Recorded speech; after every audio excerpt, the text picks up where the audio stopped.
Saya Egar Dwika Yoga Jeva Patria dari 10 MIPA 6, nomor absen 5. Saya akan mempresentasikan tentang pengoperasian dalam perekonomian Indonesia. Yang pertama, pengoperasian.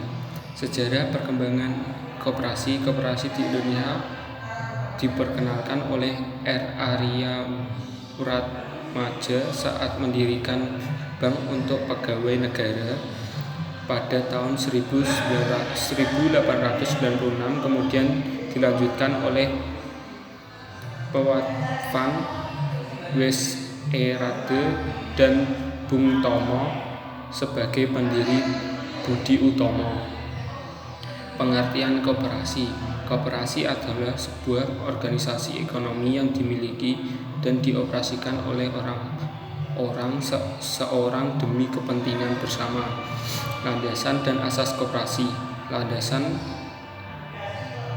koperasi yaitu Undang-Undang Dasar 1945 dan Pancasila. Asas koperasi adalah berlandaskan Pancasila dan Undang-Undang Dasar 1945 atas asas kekeluargaan. Menyimpulkan pendirian koperasi di sekolah. Yang pertama persiapan, yang kedua rapat pengurus koperasi, ketiga rapat pengoperasian, yang keempat penyusun AD atau ART, yang kelima pengajuan pengesahan, dan yang terakhir pengesahan. Tujuan koperasi yaitu untuk meningkatkan taraf hidup anggota koperasi dan masyarakat sekitar. Yang kedua untuk membantu kehidupan para anggota koperasi dalam hal ekonomi. Prinsip ekonomi yang pertama yaitu keanggotaan koperasi sifatnya terbuka dan sukarela. Yang kedua, proses pengelolaannya dilakukan secara demokratis. Yang ketiga, koperasi memperkuat gerakan dan bekerja sama. Ciri-ciri koperasi yaitu memiliki sifat sukarela, anggotanya tidak bersifat permanen, musyawarah. Yang ketiga, musyawarah sangat dijunjung tinggi. Fungsi dan peran koperasi. Fungsi koperasi adalah membangun dan mengembangkan potensi dan kemampuan ekonomi anggota pada khususnya dan masyarakat pada umumnya.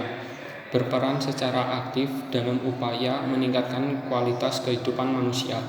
Jenis-jenis usaha koperasi yaitu koperasi produsen, koperasi konsumen, koperasi simpan pinjam, dan koperasi jasa. Pengelolaan koperasi. Yang pertama, perangkat organisasi koperasi yaitu rapat anggota, pengurus, dan pengawas berdasarkan Undang-Undang Nomor 25 Tahun 1999 Pasal 21. Sumber permodalan koperasi. Sumber permodalan koperasi berasal dari simpan pinjam, penyisian hasil usaha, cadangan dana, dan sumber lainnya. Sisa hasil usaha atau SHU koperasi.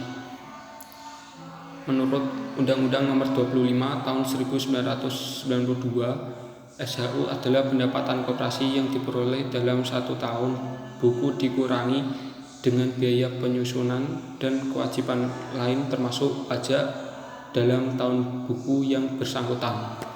Prosedur pendirian koperasi. Menurut Undang-Undang Nomor 25 Tahun 1992 tentang pengoperasian ada 5. Yang pertama persiapan pembentukan, yang kedua rapat pendirian, yang ketiga pengajuan pemerintah pengesahan akte pendirian, yang keempat penelitian anggota dasar koperasi, yang kelima pengesahan atau penolakan akta pendirian koperasi.